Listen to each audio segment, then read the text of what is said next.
काली नजर। माँ, माँ। अरे क्या माँ माँ कर रहा है? बकरी का बच्चा है क्या? अरे माँ, मजाक छोड़ो। मुझे फाइनली वो मेन चौराहे वाली दुकान मिल गई है। अब देखना, आपका बेटा दुगनी स्पीड से पैसा कमाएगा। ओफो, ये क्या? मेरी ऑनलाइन मेकअप क्लास चल रही है। इतनी जोर से क्यों बोल रहे हो आप दोनों? अरे मेरी धर्म पत्नी जी, मेकअप क्लास बाद में करना। वो चौराहे वाली दुकान मिल गई है हमको। अरे वाह! रुको, मैं अपनी माँ को फोन लगाकर बता देती हूँ। अरे मैं भी अपने रिश्तेदारों को बता देती हूँ। कितनी खुशी की बात है। हाँ हाँ, मैं भी अपने दोस्तों को बता देता हूँ। 1 हफ्ते बाद रजिस्ट्री है। बस, घर में खुशी का मौका था। उन तीनों ने अपने अपने फोन उठाए और लोगों में बात फैलाना शुरू कर दिया। और रही सही कसर, श्वेता बहू ने अपने पड़ोस में सबको बताकर कर दी। अरे वर्मा आंटी, अब हम भी जल्दी कार ले लेंगे। घर का रेनोवेशन होगा और ठाट से रहेंगे हम भी। अरे, ऐसा क्या हुआ? लॉटरी बाटरी लग गई है क्या? अरे, इस बार चौराहे वाली मॉल में हमको भी दुकान मिल गई है। दुकान नंबर 21, जो एकदम चौराहे पर है। अब ग्राहक बढ़ेंगे तो आमदनी भी बढ़ेगी ही ना। अरे वाह, कितनी खुशी की बात है। मैं बहुत खुश हूँ तुम्हें इतना खुश देख के। बाकी एक बात कहूँ, सबको मत बताते फिरना। किसी की नजर लग जाएगी तो खुशी की खबर वापस लौट जाएगी। हैं? ऐसे थोड़ी ना होता है। अब डरा रही हो। अरे सही कह रही हूँ। काली नजर कहते हैं इस चीज को, जब आप किसी को कुछ बताओ और वो काम बिगड़ जाए। अरे लेकिन मैं तो। तुमने सबको बता दिया ना? हाँ, फोन लगा लगा के। अब बच के रहना। काली नजर बड़ी खतरनाक होती है। श्वेता इतनी खुश रहती है कि वो वर्मा आंटी की बात पर ध्यान ही नहीं देती, जबकि पड़ोस में और भी लोगों से खुशी की खबर शेयर करती रहती है। अगले दिन राजेश बहुत दुखी होकर घर आता है। अरे बेटा, क्या हुआ? मुंह क्यों सूजा हुआ है? मधुमक्खी ने काट लिया क्या? माँ, वो दुकान किसी और के पास चली गई। किसी ने ज्यादा भाव लगा दिया। अरे पर बात तो आपसे हुई थी ना उस दुकान वाले की। हाँ, आज मैं टोकन अमाउंट देने गया था, तब मुझे पता चला। कोई आकर सुबह मुझसे पहले ही ज्यादा अमाउंट दे गया। काली नजर। क्या? क्या कहा? वर्मा आंटी ने समझाया था कि किसी को बताना मत, वरना काली नजर लग जाएगी। अच्छा, तुम्हें उनकी बात मान लेनी चाहिए थी। उनकी बात मान लेती, लेकिन उसके पहले ही सबको बता चुके थे ना हम तीनों। अरे अगली बार से ध्यान रखेंगे। कोई भी नई चीज होगी तो किसी को नहीं बताएंगे। तीनों कुछ दिन ऐसे ही रहते हैं, पर एक दिन श्वेता को एक मेल आता है। राजेश, मेरा ऑनलाइन मेकअप कोर्स कंप्लीट हो गया। अब मैं खुद का पार्लर खोल सकती हूँ।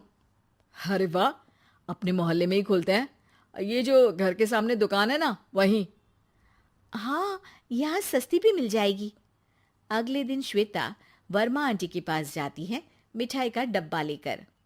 अरे आओ आओ, कैसे आना हुआ? जोर से नहीं बोलूंगी।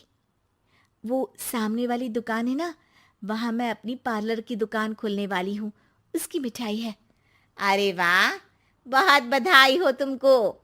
हाँ, मैं कमाने लगूंगी तो राजेश पर पूरे घर का बोझ नहीं रहेगा ना आंटी जी। ये तो है। पर ये बता कि तूने ये बात किसी और को तो नहीं बताई ना? अरे नहीं नहीं, पिछली बार गलती कर दी थी। काली नजर लगी किसी की और राजेश के हाथ से वो दुकान चली गई थी। सबको मत बताना। चलो मैं चलती हूँ, कल दुकान की बात करने भी तो जाना है। अगले दिन श्वेता दुकान के लिए मालिक से बात करने जाती है। अरे लेकिन दुकान तो हम कल रात को ही किसी को दे चुके हैं। कल ही? हाँ, कल ही। 2 दिन बाद कोई यहाँ पार्लर भी खोल लेगा। अब कहीं और दुकान देख लीजिए। अरे पर हमको भी तो पार्लर ही खोलना था। हाँ भाई, ये एक ही दुकान है, आधी आधी तो नहीं दे सकता ना मैं। राजेश और श्वेता घर पर हताश होकर आ जाते हैं। इस बार तो किसी को बताया भी नहीं था, अब किसकी काली नजर लग सकती है। सुनो, तुमने माँ को बताया था क्या? अरे कैसी बात कर रही हो, माँ की नजर थोड़ी ना लगेगी। पक्का तुमने किसी को नहीं बताया था ना? सिर्फ वर्मा आंटी को बताया था, उन्होंने ही मुझे किसी को नहीं बताने को कहा। अरे यार, तुम भी सही हो, मेरी माँ को नहीं बताने को कह रही हो, पर वर्मा आंटी को बताना तुम्हें जरूरी लगा।